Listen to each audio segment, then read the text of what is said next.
अम्मा, जरा पानी पिला लो और अगर हो सके तो मुझे धर्मशाला तक भी पहुंचा दो ना कोई।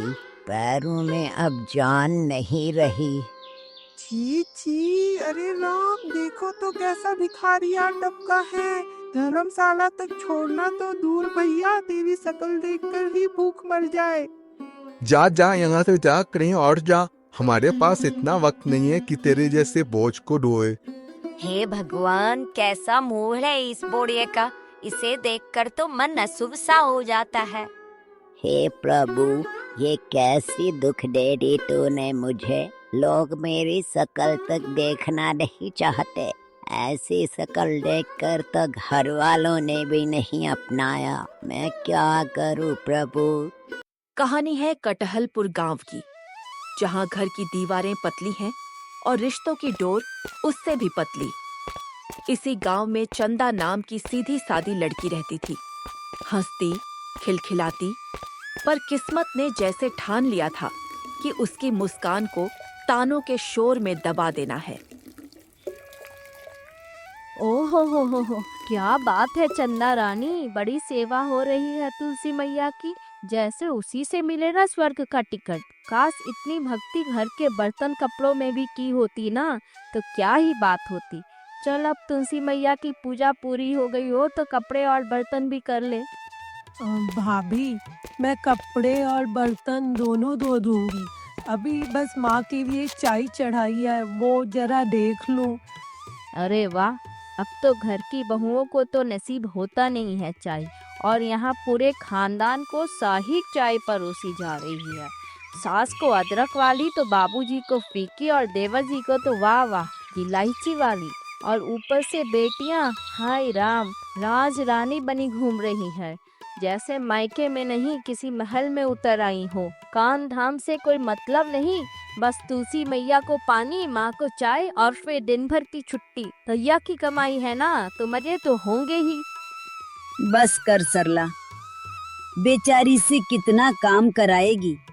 मेरी तो टांगे बूढ़ी हो गई हैं, वरना ऐसे दिन कभी देखने ही न देती अपनी चंदा को। हम भी किसी के घर की बेटी थे, पर ऐसी ठाट की रोटी कभी नसीब नहीं हुई। सुबह से रात तक चौका चूल्हा, गाय भैंस, खेत पानी, तब जाकर एक रोटी मिलती थी, वो भी पूछ पूछ के। यहाँ तो लोग महारानी बनी बैठे हैं। भाभी, आप सुबह सुबह ये क्या बातें लगाए बैठी है। मैं सारा काम कर दूंगी भैया के आने से पहले। आने दे तेरे भैया को, अभी पूछती हूँ उसी से। क्या मैं नौकरानी हूँ इस घर की? कभी किसी ने पूछा, सरला बहू बैठ जा 2 पल? कभी किसी ने कहा थक गई होगी? नहीं, कहीं कोई इज्जत नहीं, ना सास के दिल में, ना पति के शब्दों में, और ना इस घर की दीवारों में।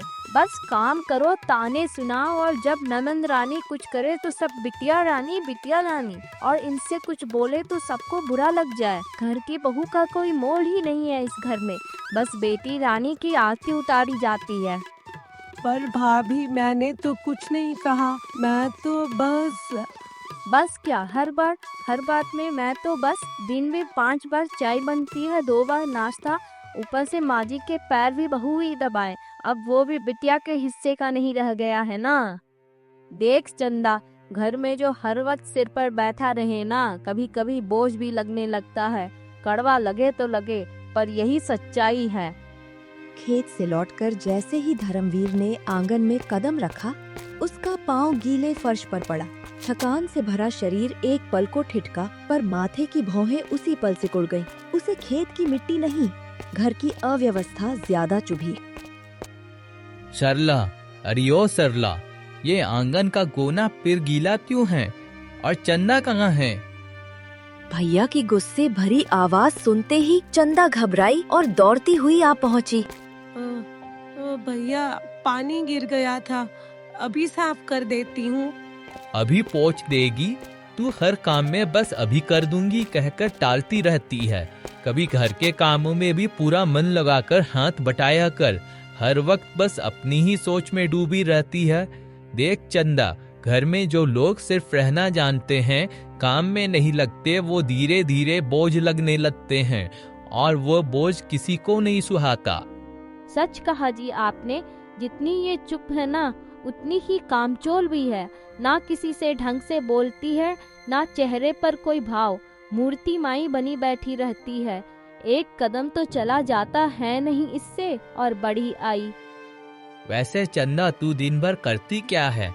तुलसी को पानी देना, माँ के लिए चाय बनाना, यही 2 काम रह गए हैं तेरे हिस्से में। अरे जी ये इतना भी कर ले वही बड़ी बात है। बड़ी आई महारानी।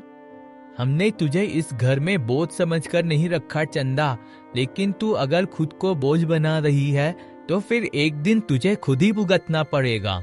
शाम ढलने को है। गोविंद खेत से थका हारा लौटता है। ओसारे में चंदा बर्तन मांज रही है, हाथ अपने काम में, पर नजरें कहीं खोई हुई। गोविंद पास आता है और उसकी थकान बहन की चुप्पी में जैसे घुल जाती है। दीदी, आज फिर भाभी ने कुछ कहा क्या? सच कहूँ तो ये भाभी बहुत चालाक है। सबके सामने तुम्हें निकम्मी दिखाती है और असल में घर का सारा काम तुमसे कराती है। तेरी ये हालत अब और नहीं देख सकता मैं दीदी। कहा तो रोज जाता है, अब तो ऐसा लगता है जैसे कुछ सुने बिना दिन पूरा ही नहीं होता। आदत सी हो गई है गोविंद। पर तू कुछ कहती क्यों नहीं? हमेशा चुप रहती है। तुझे हक है, जवाब देना आता है तुझे, मैं जानता हूँ। एक बार बोल दे दीदी, ताकि उन्हें भी समझ आए कि तू कोई गूंगी मूर्ति नहीं। हर बात का जवाब जुबान से देना जरूरी नहीं होता रे गोविंद। कुछ रिश्ते ऐसे होते हैं जिनमें चुप्पी ही सबसे बड़ा जवाब होती है।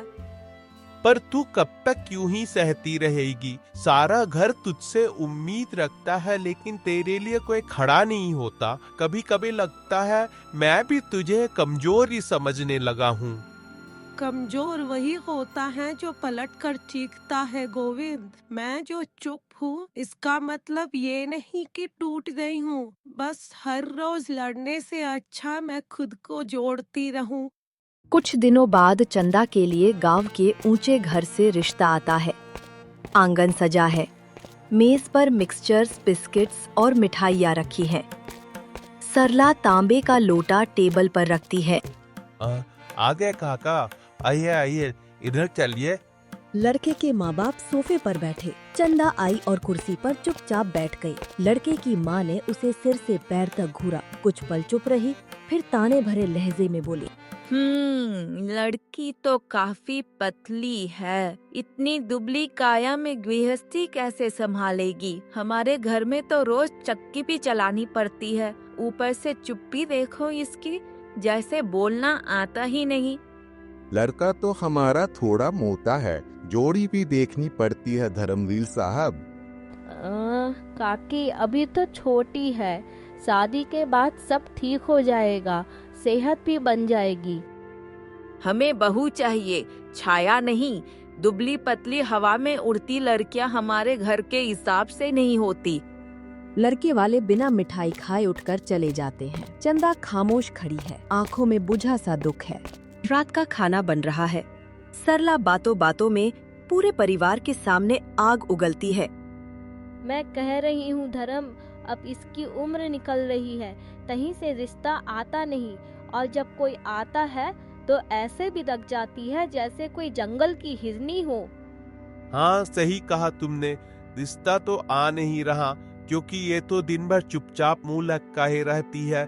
कोई बोले तो जवाब नहीं देती। कौन ही ले जाएगा ऐसी लड़की? भैया भाभी, आप ऐसा क्यों बोल रहे हैं? जब भी कोई रिश्ता आता है मुझे बिना पूछे ही कुछ फैसला हो जाता है। आप देखते तो हो ही, सामने से खुद जवाब आ जाता है, 10 कमियां गिना जाते हैं। तुझे पूछेंगे अब? ऊपर से बैठी है मेहमान बनके हमारे सर पर, जैसे कोई बड़ी मैम आई। ना कोई काम का ठिकाना, ना बोलचाल की तमीज, बस बैठी है इतराकर, जैसे तेरे लिए 10-10 रियासतों से रिश्ते आए हूँ। सरला कुएं से पानी भरकर लौट रही थी। पूरे रास्ते उसके चेहरे पर खुशी छलक रही थी। आंगन में कदम रखते ही उसकी आंखों की चमक कुछ ऐसी थी मानो अब भी अभी लॉटरी लग गई हो। सुनो जी, पता है एक बड़ी खुशखबरी है। पटवारी के चाचा है ना, उनके लड़के के लिए चंदा का रिश्ता भेजा है। माना कि उनका घर छोटा है, जेब खाली है, पर कहते हैं ना इज्जत की रोटी मिलती है गरीबों के घर में। अच्छा, उनके घर से? पर सुना है उनका घर तो बहुत साधारण है, रोज की कमाई से चलती है उनकी घर। अरे जी, घर भले छोटा हो, जेब भले खाली हो, पर कहते हैं इज्जत की रोटी देंगे। ऐसे घर में लड़की ससुराल का मान बढ़ाती है। भैया, आपने देखा है ना वो लोग कैसे रहते हैं? क्या दीदी वहाँ जाकर रह पाएंगी? मैंने सुना है लड़के के अब्बा थोड़े अखर मिजाज के हैं, जरा जरा सी बात पर दरम हो जाते हैं। अरे देवर जी, अक्खर मिजाज मर्दों में शोभा देता है, कमजोर आदमी का क्या भरोसा। और वैसे भी हमारी ये चुप्पी वाली महारानी वहाँ जाकर तो कम से कम हंसना बोलना भी सीख लेगी। 2 दिन में ही शादी का ढोल बज उठा। चंदा लाल साड़ी में बैठी, आंखों में हल्की नमी, होठों पर जबरन मुस्कान और मन में अनकही डर। शादी को अब भी हफ्ता भी नहीं हुआ था, लेकिन इज्जत की रोटी का असली स्वाद चंदा को चखने को मिल गया।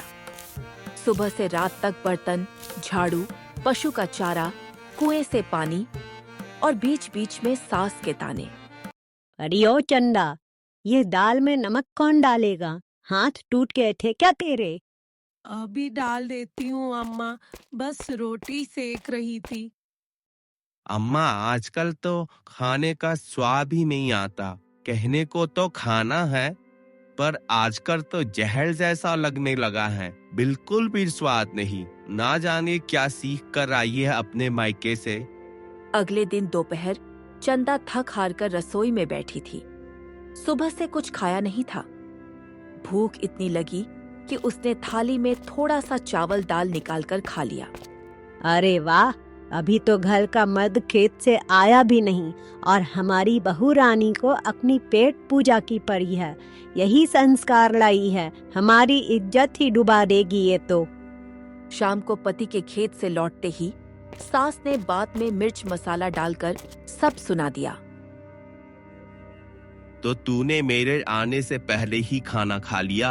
इतनी भी इज्जत नहीं है मेरी। मैं दिन भर खेत में खटता हूँ और तू रानी बनके पहले ही थाली सजा लेती है। जी, भूख बहुत लग रही थी, सुबह से कुछ। चुप, बहाने मत बना। हमारे घर की औरतें मर्द के बिना निवाला नहीं तोड़ती। तुझसे तो गलती क्या पाप हो गया है। इतना कहते ही उसने गुस्से में चंदा के गाल पर जोर का थप्पड़ मार दिया। चंदा की आंखों से आंसू झरझर बह निकले। भूख मिट चुकी थी, लेकिन दिल में जो घुटन बैठ गई, उसका स्वाद उम्र भर नहीं उतरना था। धीरे धीरे ताने, गालियां, फिर हाथ उठना सब आम हो गया। चंदा की बाहों और पीठ पर चोट के नीले निशान रोज नए हो जाते। एक दिन धर्मवीर अपनी बहन से मिलने ससुराल पहुंचा। अम्मा, चंदा कहाँ है? बहुत दिनों के बाद मुझे उसकी याद आ रही, तो मैं सोचा थोड़ा मिलके आ जाऊं। अरे बेटा, पहले बता दिया होता। वो तो गांव की औरतों के साथ पूजा के लिए गई है, शाम को आ जाएगी। ठीक है अम्मा, तो फिर मैं जाता हूँ अभी। धर्मवीर थोड़ा मायूस होकर लौटने लगा, पर तभी ऊंची दीवार के पीछे वाली खिड़की से हल्की सी सुबकने की आवाज आई। धर्मवीर की नजर गई। चंदा खिड़की में थी, चेहरा सूझा हुआ, गाल पर उंगलियों के निशान। धर्मवीर गुस्से से उबलते हुए वापस आंगन में घुसा। ये क्या हाल बना रखा है मेरी बहन का? हमसे झूठ बोलते हो कि पूजा के लिए गई है। आप लोगों ने मेरी बहन पर हाथ उठाया भी कैसे? अभी उसका भाई जिंदा है, अनाथ नहीं है मेरी बहन। भाई की आवाज सुनकर चंदा बाहर आती है। और तूने हमें कभी बताया क्यों नहीं? हम इतने पराये हो गए थे क्या चंदा, कि कभी कुछ बताना भी सही नहीं समझा? हमारे ताने, हमारी डांट सब तेरी भलाई के लिए था चंदा, लेकिन तेरा ये हाल देखकर मैं टूट सा गया। भैया मैं आप लोगों के ऊपर दोबारा बोझ नहीं बनना चाहती थी, और शादी के बाद तो लड़कियों का अपना घर ससुराल ही होता है, तो भला मैं इस घर के दुख आपको सुनाकर क्यों परेशानी में डालती। धर्मवीर बिना कुछ बोले चंदा को साथ लेकर मायके लौट आता है। शुरू के 2 दिन सब चुप रहे, तीसरे दिन से फिर वही ताने। आ गई महारानी हमारी, छाती पर मूंग डालने। 2 आंसू क्या टपका दिए, आप इस मूरत को फिर से घर ले आए। अरे भाग्यवान, मुझे तो चंदा की हालत देखकर दया आ गई थी, लेकिन अब जैसे पूरा दिन भर घर में बैठी रहती है, लगने लगा है पता नहीं यहाँ लाकर सही किया भी या नहीं। अरे ओ चंदा, अब आई ही हो तो भाभी के कामों में हाथ क्यों नहीं बटाती? दिन भर मूरत की तरह बैठी क्या करते रहती हो? कितना खर्च किया था शादी में तेरे, और तू 2 महीने में ही लौट आई। लड़कियों का असली घर तो ससुराल होता है बेटा, मायके में टिकना अच्छा नहीं लगता। चंदा के चेहरे का रंग उड़ जाता है। वह धीरे से बोलती है, तो लड़कियों का कोई अपना घर नहीं होता। हे प्रभु, मैं तो अपने घर वालों के होते हुए भी अनाथ सी हो गई हूँ। भैया, जब से आई हूँ मैंने भाभी को एक काम भी नहीं करने दिया। अरे देखो तो, जब से वापस आई है मुंह भी चलाने लग गई है, और कहना क्या चाहती है कि सारा काम अकेले बस तू करती है और मैं बस पलंग तोड़ती हूँ। चंदा, जबान संभाल कर बात कर।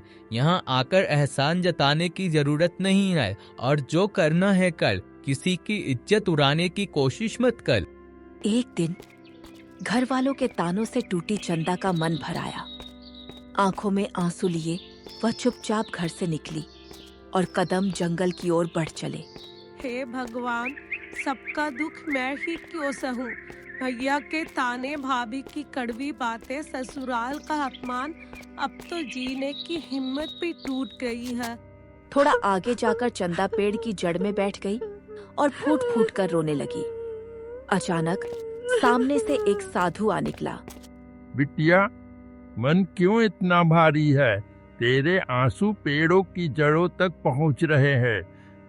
बाबा, मेरा मन इतना दुखी है कि अब कहीं सहारा भी नहीं दिखता। सब मुझसे नाराज हैं, सब मुझे बोझ भी समझने लगे हैं। मेरी चुप्पी सबको खटकती है, मेरे पास बोलने को कुछ बचा भी नहीं है। बिटिया, ये सुनहरा फल ले ले, तेरे दुखों का अंत इसी में छिपा है। इसे खाएगी तो तेरी जिंदगी से अंधेरा मिट जाएगा। लेकिन याद रख, असली शक्ति पल में नहीं, तेरी हृदय की नियत में है। चंदा आंचल में सुनहरा फल लिए जंगल की पगडंडी पर लौट रही थी। अचानक झाड़ियों से एक रहस्यमयी आवाज आई और उसके कदम ठिठक गए। बिटिया, ठहर जा, मैं बहुत दुखी हूँ। पेट में अन्न का दाना नहीं गया 3 दिन से, शरीर में जान भी नहीं बची। कभी कभी लगता है अब यही जंगल में दम निकल जाएगा। अरे बाबा, मेरे पास देने को कुछ नहीं है। ये लो, बस एक ये फल है मेरे पास, आप खा लीजिए। मेरी भूख तो शायद सहन हो जाएगी, मगर आपकी हालत देखकर दिल नहीं मान रहा। बिटिया, तू अपने दुख बुलाकर किसी और का दर्द बांट रही है। तेरी ये दया व्यर्थ नहीं जाएगी। जैसे ही बूढ़े ने फल खाया, उसके शरीर से तेज रोशनी निकली, झुर्रियां मिट गईं और पल भर में वह बूढ़ा ओझल हो गया। सामने एक तेजस्वी राजकुमार खड़ा था। चंदा, तूने मुझे श्राप से मुक्त कर दिया। मैं एक राजकुमार था। एक बार शिकार के लिए जंगल आया तो यहाँ एक साधु मिले। उनकी गरीबी और वेश देखकर मैंने उनका मजाक उड़ाया था। साधु ने श्राप दिया कि जब तक कोई इंसान अपने दुख भुलाकर तेरी मदद ना करेगा, तब तक तू कुरूप और बेसहारा रहेगा। आज तेरी दया ने मुझे उस शाप से मुक्त किया है चंदा। मगर मैंने तो बस एक फल दिया था। चंदा, तेरे हृदय में जो करुणा है वह असली राजमुकुट है। दुनिया में बहुत लोग ताकतवर होते हैं मगर दिल से मजबूत बहुत कम होते हैं और तू उन्हीं में से एक है। तेरी ये दया और तेरी चुप्पी ने ही मुझे जीवन दान दिया है। आज मैं तुझसे कहना चाहता हूँ, क्या तू मेरे साथ राजमहल चलकर मेरी रानी बनेगी? हाँ, मैं तो बस एक साधारण गांव की लड़की हूँ। मेरे हिस्से में तो ताने आए, अपमान आए। आप राजकुमार हैं, मैं आपके योग्य कहाँ? योग्यता रूप और वंश से नहीं, हृदय की सच्चाई से होती है चंदा। तू ही मेरी योग्य है। तेरी चुप्पी में वो शक्ति है, तेरी दया में वो उजाला है जो किसी भी राजमहल को रोशन कर सकता है। चंदा अब ठेंगा नगर की रानी थी, जिसने अपनी चुप्पी और दया से अपमान को मात दी। जैसा कि रहीम कहते हैं, रही मन निज मन की व्यथा, मन ही राखो गोए, सुनी अठिलय है लोग सब, बाटी न लय है कोय। क्योंकि लोग दुख बांटने की जगह अक्सर उस पर हंसते हैं, उसने अपनी पीड़ा किसी से न कहकर अपनी चुप्पी को ही अपनी ताकत बना लिया।